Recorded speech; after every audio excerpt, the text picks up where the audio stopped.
It's Charlie's World. 덧붙였다라고 하는데, 엔트파이낸셜이 여러분들도 다들 알다시피 그 알리바바에서 여태까지 그 수익 나서 수익금 자체를 엔트파이낸셜이라는 그런 금융 그룹을 만들어서 지금 현재 그 중국 기조의, 그러니까 중국을 베이스로 한 엔트파이낸셜이 전 세계 금융망이나 아니면 보험업계, 그 증권업계에 여기저기 지분 투자를 현재 하고 있는 게 사실이거든요. 그래서 엔트파이낸셜에 관해서도 꼭 네오라는 코인을 떠나서라도, 그러니까 그런 거를 유심히 잘 앞으로도 살펴보셔야 할 것 같아요. 그러니까 엔트파이낸셜에서 엔트코인을 처음에 만들었고 리브랜딩 된 게 네오코인이에요. 그리고 네오코인이 중국이 뭐 규제하고 어쩌고저쩌고 해서 지금 시세가 그렇긴 하지만 지금 손절하는 거는 좀 제가 봤을 때는 조금 아닌 것 같아요. 저는 네오코인 괜찮다고 생각을 하고 있거든요. 그러니까 떨어질 때도 여러분들도 아시겠지만 떨어질 때도 순식간이지만 오를 때도 언제 그랬냐는 듯이 한 달 만에도 급작스럽게 많이 오를 수 있는 시장이 이 시장이라서 뭐 앞으로는 이제 그럴 확률이 점점 적어지긴 하겠지만, 그래서 다시 보시면 가운데 쪽에 베네수엘라 볼리바르 BTC 거래량 역대 최고치 경신이라고 나왔죠. 지난 19일, 25일 한 주간 로컬 비트코인 지에서 거래된 볼리바르 총 5억 630만 VES로 나타났다. 이와 관련해 암호화폐 전문 미디어 비트코이니스트는 이 같은 BTC 거래량 급증은 해당 기간 동안 베네수엘라가 암호화폐 기반 법정 통화 소버린 볼리바르 발행하기 위해 기존 볼리바르를 재평가하며 통화 가치가 96% 평가절하된 것에 따른 결과라고 분석했다. 또 여기 이거 빨간 글씨, 이거구나. 이게 더 중요하구나. 예, 보시면은 비트메인 BTC.com은 이더리움 채굴풀 출시. 얘네는 근데 비트코인도 지들이 채굴을 많이 하고 그 비트코인 풀도 그것도 운영하고 비트코인 캐시에 관한 장악도 엄청 있으면서 이제 이더리움까지 이제 손을 대기 시작을 하는 거죠. 그러니까 사실 얘네가 이 사람들이 이제 이 친구들이 앞으로도 마찬가지로 제가 개인적으로 생각했을 때는 영향력을 가장 많이 행사할 확률이 되게 높죠. 비트메인이. 그리고 여러분 다들 아시다시피 이쪽 바닥에서 뉴스나 아니면 이름이나 그런 거에 관해서 거론이 많이 되는 것도 사실 비트메인인 것도 또 사실이고 우지 아닌 것도 사실이니까 눈여겨보셔가지고 계속해서 추정을 하시고 관찰을 하셔야 돼요. 내가 가진 코인, 뭐 짜잘한 코인도 중요하지만 그건 이제 불장에서 이제 관심을 가져야 하는 거고, 지금 전체적인 흐름을 먼저 보는 게 먼저라. 저도 이제 그래서 이런 것부터 먼저 하는 거거든요.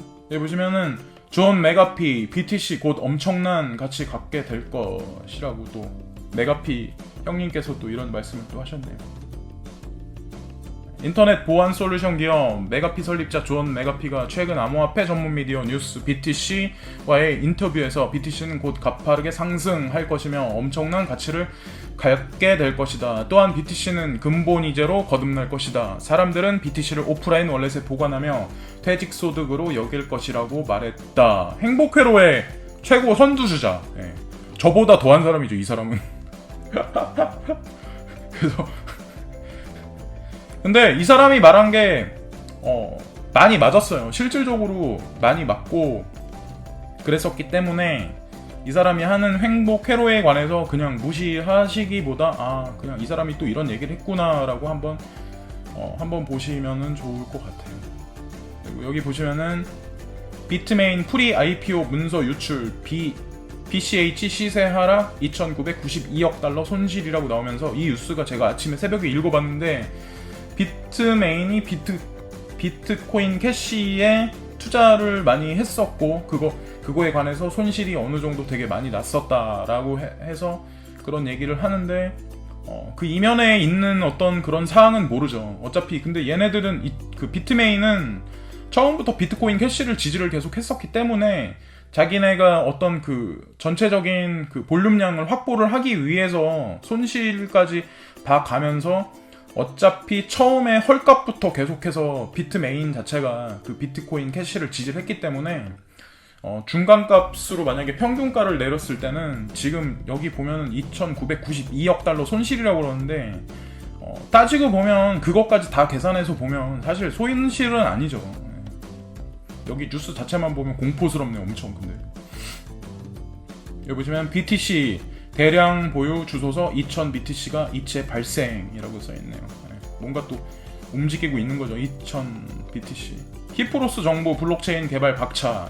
이것도 신흥국이면서 개발도상국이며, 그리고 또 중요한 거는 베네수엘라, 이란 못지않게 키프로스도 마찬가지로 경제 위기가 왔었던 나라고 경제 위기가 발생할 확률이 높은 나라죠. 그런 나라일수록 새롭게 암호화폐 기반의 화폐 시스템을 채용할 확률이 점점 높아질 수밖에 없어요. 그리고 비트페이가 BCH 비트코인 캐시 결제 지원 발표했죠. 아까 제가 초반에 말씀드렸는데 비트페이가 비트코인 캐시 결제 지원 발표. 암호화폐 전문 미디어 비트코인닷컴에 따르면 최근 암호화폐 결제 서비스 제공 업체 비트페이가 지난 29일 공식 채널을 통해 비트코인 캐시가 결제를 지원한다고 발표했다. 코인마켓캡 기준 BCH는 현재 4.10% 내린 532.46달러에 거래되고 있다. 비트코인 캐시 괜찮아요. 앞으로 상용화 돼서 비트코인보다 점진적으로 전 세계적으로 많이 범상용화할 확률이 저는 높다고 생각해요. 그래서 저도 조금 가지고 있죠. 여기 보시면 미국 비트맥스 비트메인 회사 자원 관리 상황 개선해야라고 나왔잖아요. 근데 비트맥스가 비트메인 회사 자원 관리 상황 개선해야라고 나왔는데, 아까 전에 빨간 글씨로 나오는 거 보시면 비트메인이 그 비트코인 캐시를 매입을 하면서 마이너스 난 금액이 되게 어마어마하거든요. 그거에 관해서 비트맥스가, 미국의 비트맥스가 디스하는 그런 내용인데, 비트메인이 미국에도 사실 지금 진출을 해서 거기에도 이제 자금주를 계속 대고 있거든요. 그러니까 지금 뻗어나가고 있거든요. 그래서 약간 이런 뉴스 자체는 비트맥스가 비트메인을 약간 경계하거나 그런 측면의 기사라고 볼 수 있다고 생각을 하거든요. 그러니까 전체 흐름상에 약간 그런 느낌이라는 거죠. 제가 이렇게 딱 느꼈을 때는.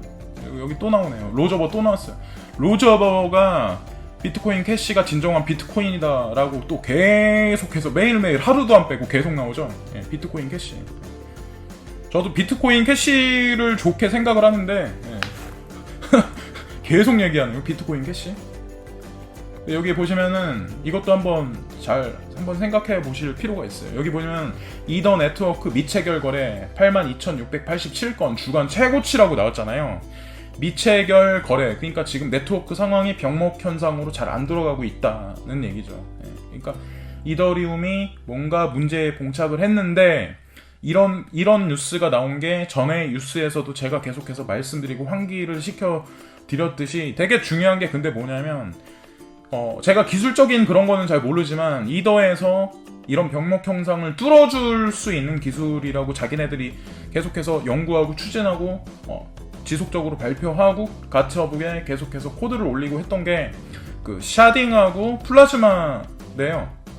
그거에 관해서 올 하반기에 과연 지금 이제 9월달, 8월달 말이고 내일부터 9월달로 넘어가는데, 이게 만약에 2달 안에 그 결과에 관해서 어떤 발표치가 나오고, 그리고 향후 그거에 관해서 개발 진척도에 관해서, 그리고 네트워크 상황에 관해서 어떻게 나올지 모르겠지만, 이더가 만약에 시장에서 지금 같은 약세 흐름이 아니라 이더가 만약에 시장에서 호전적으로 만약에 미체결 거래가 아니라 이게 만약에 뚫리면 그럴 일이 있을지 없을지는 모르죠.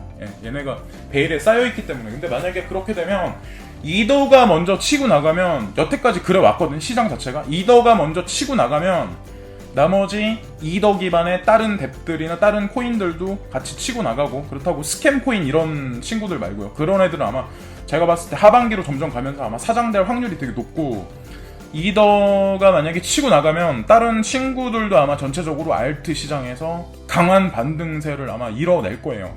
그래서 이더리움하고 이더리움 클래식도 눈여겨봐야 한다고 생각을 하거든요. 특히 이더리움. 지금 이런 악재 뉴스를 계속해서 내보내고 있는데 오히려 조금 주시를 할 필요가 있죠. 이더리움에 대해서. 여기 보시면은 완이라고 써있고 이더리움 기업 연합의 가입이라고 써있죠. 이더리움 월드 뉴스에 따르면 완체인 시총 59위가 오늘 글로벌 블록체인 네트워크 이더리움 기업 연합 EEA에 합류했다라고 나와있죠. 완체인이 뭐 이걸 보유하고 계신 분은 다들 아시겠지만 완체인도 팀 자체가 되게 괜찮고 기술력 있는 코인이고 투자할 만한 값어치가 있는 코인이거든요. 그래서 한번 궁금하시거나 투자 의향이 있으신 분들은 한번 찾아보셔도 나쁘진 않을 것 같아요. 여기 보시면 또 캐나다 유명 기프트 카드 업체 결제 서비스의 대시 도입이라고 써있죠. 대시 인터내셔널 어터리치 코디네이터 마크 메이슨이 자신의 SNS를 통해 캐나다 유명 기프트 카드 업체가 현지 주민들에게 대시 결제 서비스를 제공하고 있다고 밝혔다. 코인카드 CA는 아마존과 월마트 포함 300여 개의 유명 브랜드와 파트너십을 체결해 기프트카드 서비스를 제공하고 있고 현재 BTC, LTC, 대시를 통한 결제 서비스를 지원하고 있는 것으로 알려졌다라고 나요. 코인마켓 기준 대시는 현재 4.25% 내린 179.98달러에 거래되고 있다.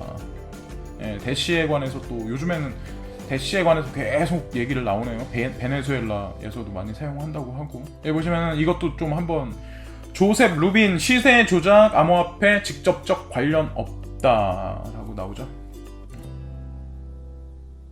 시세 조작이 없다고 하는데 시세 조작이 저는 강하다고 생각을 하는데 여기 보시면은 이것도 좀 약간 눈여겨보셔야 돼요. CB52 이더 선물 출시 가능성 시사라고 나왔죠. CB52가 이더 선물 출시 가능성 시사라고 나왔는데 이더 선물은 나올 거예요.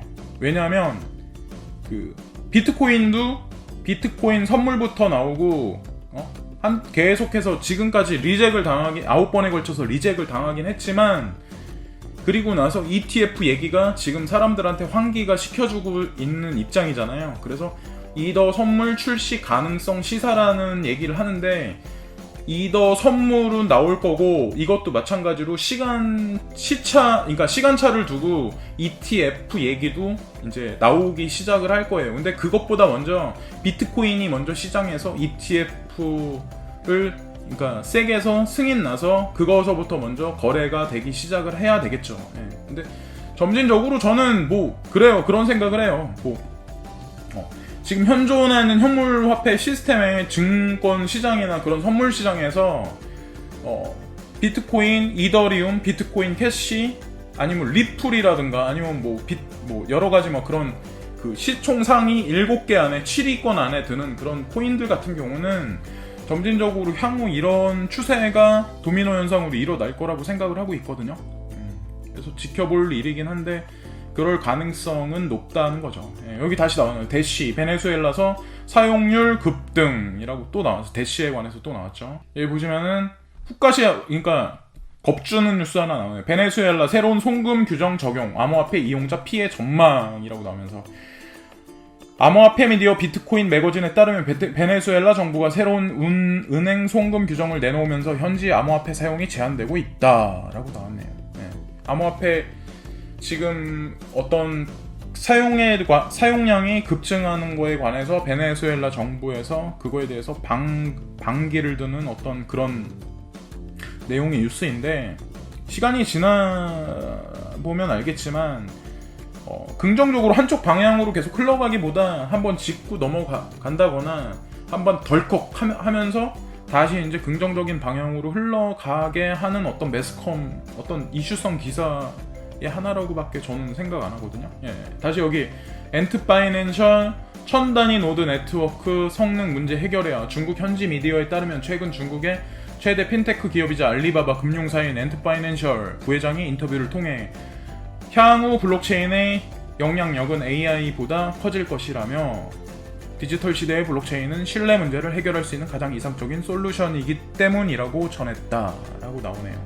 그러니까 노드 문제에 관해서 엔트 파이낸셜 부회장이 이제 이런 언급을 했는데 아직까지 기술력이나 전반적인 생태계가 구축이 안 됐는데 이러한 걸 해야 된다, 그런 의견을 이제 엔트파이낸셜 부회장이 얘기를 한 거죠. 근데 뭐 사람들은 중국 시장 죽고 뭐 알리바바를 중국에서 막고 그렇다고 얘기를 하지만, 되게 중요한 건 이런 엔트파이낸셜이나 손정이나 비트메인, 우지안 이런 사람들이 말 한마디 하는 거에 관해서 되게 예의주시를 해야 되고, 영향력이 사실 엄청 큰 거는 사실이에요. 그거에 대해서 절대 관가하면 안 된다고 생각을 하거든요. 제가 아까 한번 보여드리고 그러려고 했던 뉴스가 뭐냐 하면, 여기 보시면은 워렌 버핏 인도 최대 전자결제 기업 페이티엠 지분 인수로 본격적 인도 투자 시작이라고 나왔죠. 지금 페이티엠이 기존에 범상용화돼 있는 그 화폐 지불 시스템이에요. 그러니까 되게 스마트폰 말고 되게 싸구려 폰으로도 이 시스템을 할 수 있거든요. 근데 인도라는 나라 자체가 가보신 분들은 아시겠지만 카스트 제도가 아직까지 있고 중위 하위층 그런 사람들은 은행 이용이 되게 여의치가 않아요. 신분 자체가 등록되지도 그렇고. 그래서 기존에는 그 인도 사람들이 지금은 이런 쪽으로 정부가 많이 전자 페이 시스템으로 많이 사람들을 환기를 시키고 유도를 했는데, 그러기 전에는 사람들이 금조가리 조금씩 모아가지고 자기네 부엌이나 아니면 어디 그 땅 파가지고 모아놓고, 실제로 그랬어요. 제가 인도에 6개월 정도 첸나이라는 도시에 있었거든요. 근데 부익부 빈익빈이 엄청나게 심해요. 진짜 막 벤츠 X63 AMG가 한쪽에 지나가면 한쪽에서는 소달구지 맨발로 그거를 끌고 가는 사람도 지나가고, 그런 나라가 인도예요. 지금은 제가 있었을 때보다는 많이 발전했겠죠. 근데 발전하는 속도가 엄청 빠르더라고요. 근데 어쨌든 되게 중요한 건 되게 보수적인 투자자인 워렌 버핏이 인도 최대 전자결제 기업 페이티엠 지분 인수로 본격적 인도 투자 시작이라고 나와 있고, 중요한 건 페이티엠에 그 돈을 넣고 지분 투자를 한 게 또 누구냐? 손정희. 소프트뱅크도 여기에 그러니까 지분 투자를 했었어요. 그러니까 어떻게 보면 전 세계를 이끄는 세력 중에 가장 거대한 세력들이 지금 이렇게 인도의 페이티엠에도 자금을 같이 넣는 거고, 손정희가 거기 소프트뱅크를 통해서 페이티엠에 그 투자를 했는데, 알리바바도 마찬가지로 페이티엠하고 관련이 있어요. 그래서 이거에 관련해서 좀 이것저것 기사를 읽어보시고 찾아보시면 조금 본인이 생각하는 코인, 그리고 그거와 연관돼서, 그리고 이 사람들이 어떻게 움직이냐에 따라서, 그리고 내가 코인을 투자하는 데 있어서 확신이나 이런 거에 관해서 조금 보탬이 되지 않을까라는 생각을 하거든요. 그래서 이 뉴스를 보여드릴게요. 그리고 이거를 페이티엠이라고 딱 써있는데 그걸 나중에 찾아보시고 그러시면 될 것 같아요. 그러면 조금 재미있는 기사가 여러 개 나올 것 같거든요. 그래서 오늘은 좀 뉴스가 길었는데 말이 많고 제가 대박 꼭 나시고요. 지쳐서 쓰러지지 마시고, 세력은 언제나 지쳐서 쓰러지고 외주를 일부러 타고 느닷없이 하룻밤 자고 일어났는데 어느 순간 내 코인이 조금 많이 올라 있을 수도 있는 상황이